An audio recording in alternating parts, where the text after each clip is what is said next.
helicopter was already lifting off. It was already leaving the ground. The wounded soldier was inside, alive, saved. The pilots were alive. The mission was done.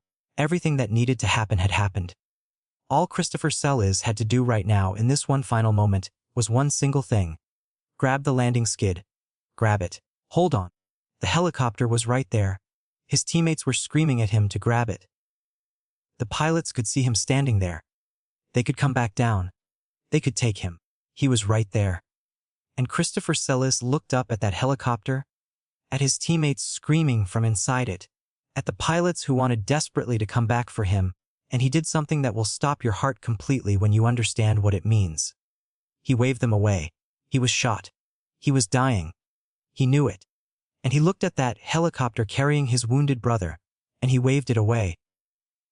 He told them to leave him there. He stood alone on that Afghan ground, bleeding out, and he made sure that helicopter flew away without him.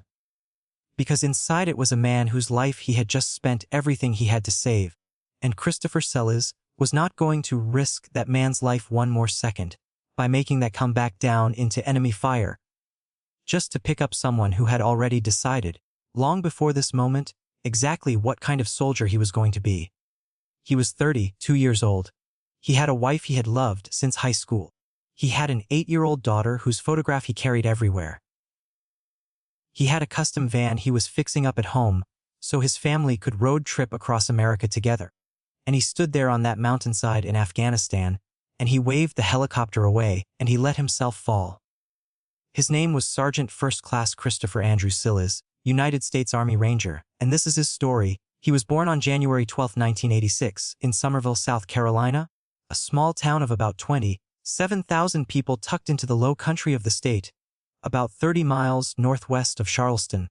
Summerville was a particular kind of American town, the kind that holds an enormous flower festival every spring, the Flower Town Festival, where the whole community comes out and the azaleas are in full bloom and kids run through the streets and the air smells like something that makes you believe everything is going to be all right in the world. It was a good town to grow up in, a real town, a town where people knew each other and looked out for each other, and where a charismatic boy with a big smile and an even bigger brain could find his people early and hold on to them tight. Christopher Celiz was exactly that boy. His teachers at Summerville High School remembered him as someone who always had a smile on his face. Not a performance smile. Not the smile of someone trying to be liked, but the real, easy smile of a person who genuinely being alive and enjoyed the people around him. He was one of those rare people who seemed to be good at everything he touched without making anyone feel bad about it. His fellow Rangers would say later that you could tell Christopher Celiz one thing, one time, and he knew it and understood it completely. And that was it. It was done. It was his. One of his closest friends and teammates said he was the smartest person he had ever known in his entire life. Not just book smart, everything smart. Combat smart, people smart, music smart. He played guitar, and when he heard a song he liked, he would find the chords online and then just play it, almost immediately. The way some people have a relationship with music that goes beyond practice and technique, and deeper that looks from the outside like a gift. He was fixing up a custom van at home, with his own hands, so that his wife Catherine and their daughter Shannon could road trip across America in comfort. His teammates said, "What can't you do, dude?" It was not really a question. It was a statement of astonishment at being in the presence of someone who seemed to have been put together more completely than most people. And then there was this detail, the kind of detail that makes you smile and feel something warm in your chest when you hear it. As a boy growing up in South Carolina, Christopher Celiz appeared briefly as an extra in the Mel Gibson film The Patriot, which was filmed partly in that state. A movie about American soldiers fighting and dying for their country, and there in the background, somewhere in the crowd scenes or the battle sequences, was a little boy from Summerville who would grow up to become one of the greatest soldiers his country ever produced. He did not know it then. Nobody knew it then. But there he was, already part of the story, even before the story had truly begun. He attended the Citadel, the famous military college in Charleston, South Carolina, starting in 2004. The Citadel is not a college where you go to have a comfortable time. It is a place that makes demands of you from the first day you walk through the gate, a place that takes civilian boys and begins the long, grinding process of turning them into something harder and more disciplined and more capable. Christopher Celiz thrived there, but in 2006, before he graduated, he made a decision that tells you exactly what was pulling him from the inside. He left the Citadel. He left without his degree, because he wanted to join the army, and he did not want to wait any longer. The classroom version of military life was close enough to the real thing to make the real thing feel unbearably urgent. And Christopher Celiz was not a man who could sit in a classroom and study something when the actual thing was out there waiting for him to go and do it. He enlisted in January 2008, and he never looked back. His first assignment was as a combat engineer with the 2nd Battalion, 7th Cavalry Regiment at Fort Hood, Texas, the same regiment made famous in the Battle of Ia Drang Valley in Vietnam, the battle depicted in the film We Were Soldiers. He deployed to Iraq in 2008 and 2009 in support of Operation Iraqi Freedom, then to Afghanistan in 2011 and 2012. He was learning constantly in the way that only combat teaches. Second selection, a second proving, and it tells you that the people watching you have decided you are something exceptional of an already exceptional force. His fellow Rangers would later say that Christopher Celiz filled every block as a Ranger. Every single one. There was not a role he could not perform, not a task he could not complete, not a standard he did not meet, and then exceed. His teammate, he was the smartest person he had ever known.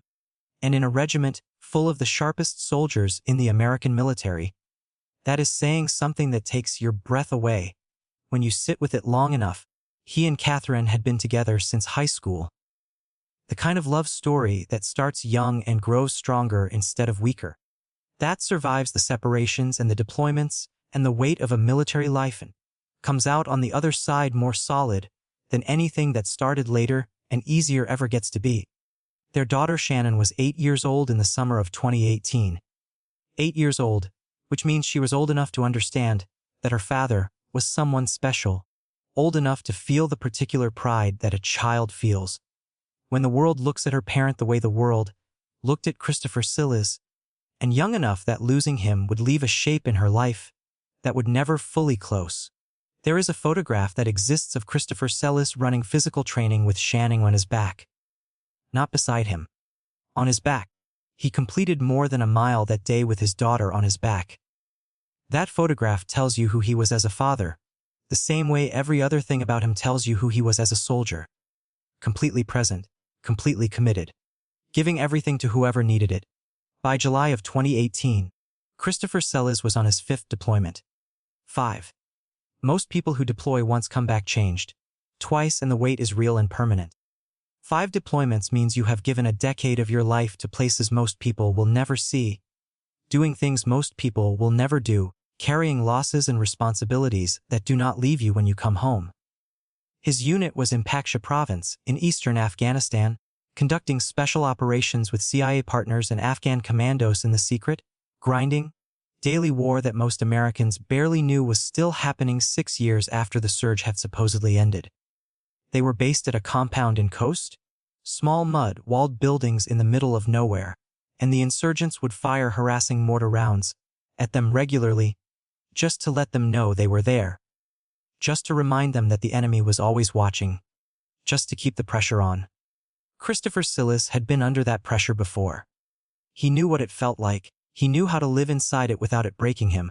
On July 12, 2018, his unit launched an operation to clear an area of enemy fighters who had been conducting attacks against Afghan government forces and their American partners. They reached their objective. They began the work. And then, the way it always happens in that war, in the middle of what should have been a manageable tactical situation, everything changed. A large enemy force hit them from multiple directions simultaneously.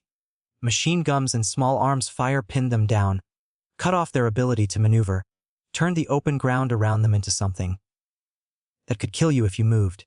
One of their Afghan partner soldiers was critically wounded and needed immediate medical evacuation, or he was going to die right there in that dust. Christopher Celiz stood up.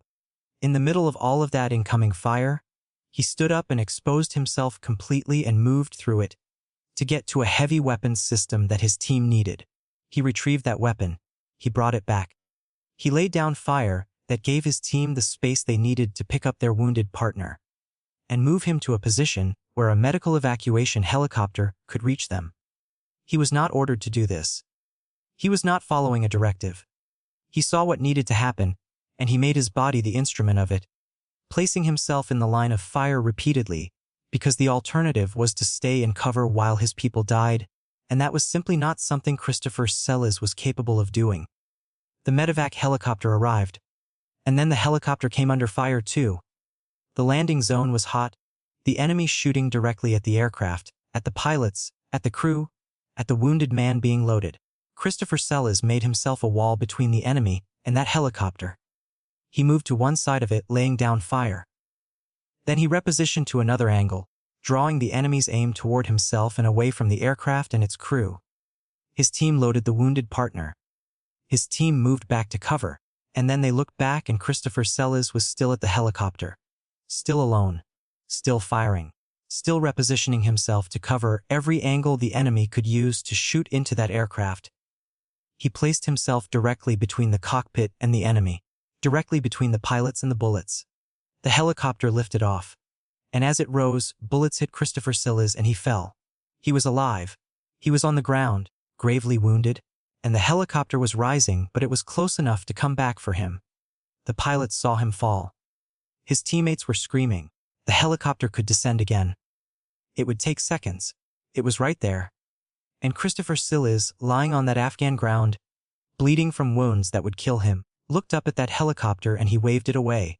He waved it away. He motioned to the pilots to go, to leave, to take his wounded brother and get out of that killing ground, and not risk the aircraft and its crew and the wounded man inside by coming back down into enemy fire for him. He made that decision in the last moments of his life with the full understanding of what it meant. He died of his wounds on July 12, 2018. He was 32 years old. Catherine Celiz was home in Georgia with Shannon, their daughter, when the men came to the door that every military spouse fears. The knock that changes everything. She had known this was a possibility every single deployment, the way all military spouses know it, and knowing it in the abstract does not prepare you even slightly for the moment it becomes real. She gave an interview before the Medal of Honor ceremony and said something that you carry with you long after you hear it. She talked about Chris as a father, as the man who ran PT with his daughter on his back, as the man who never missed a chance to show Shannon what it looked like to give everything you had to the people you loved. She said people kept telling her he was a hero. She said he was her husband first. He was Shannon's father first. He was always that, before anything else. The man who loved his family with everything he had, and then went out and loved his country with whatever was left. On December 16, 2021, President Joe Biden presented the Medal of Honor posthumously to Catherine Celiz and their daughter Shannon at the White House. Shannon was 11 years old. She stood there in that East Room in her dress, and she accepted the highest honor her country could give. On behalf of the father, she would spend the rest of her life missing and honoring and trying to be worthy of. Catherine accepted the medal, and she held it, and you could see in her face the full weight of what it meant. Everything it gave, everything it cost. Catherine told a reporter that she had never seen a man love his wife and his child the way Chris loved them. She said it like it was simply true, like it was the most important thing anyone needed to know about Sergeant First Class Christopher Andrew Celiz. Before the Ranger tab and before the Medal of Honor and before Afghanistan and before all of it. There is a building at the Citadel now with his name on it, the War Memorial at his college, where his name is engraved alongside the names of other cadets who died in service, has become a place where people go to stand quietly for a moment and remember. His name is spoken at Ranger School to every new generation of Rangers who go through that crucible, so that they know who came before them and what that name means and what it demands of them when the moment arrives. He played guitar. He fixed up a custom van for his family to see America in. He appeared as a boy in a movie about American soldiers dying for freedom, without knowing that one day he would give his own life for the same thing. He ran a mile with his daughter on his back because he could, because it was harder, because he was Christopher Celiz, and he did not know how to do things the easy way. And in the last moments of his life, on a mountainside in Afghanistan, with the helicopter right there, and his teammates screaming at him to grab on, he waved it away. He chose his wounded brother over himself one final, absolute time. He chose it freely. He chose it fully. He chose it knowing exactly what it cost. Sergeant First Class Christopher Andrew Celiz. Medal of Honor. Army Ranger. Combat Engineer. Sapper Husband Father. Born January 12, 1986. Killed in action July 12, 2018. 32 years old, and not one day of those 32 years wasted. The helicopter flew away. His wounded brother survived. The pilot survived. And Christopher Celiz stayed behind so they could. He waved them away. Remember that. Because that wave, that one final gesture from a dying man to a rising helicopter, is the whole story of who he was, told in 1 second, without a single word. Remember his name.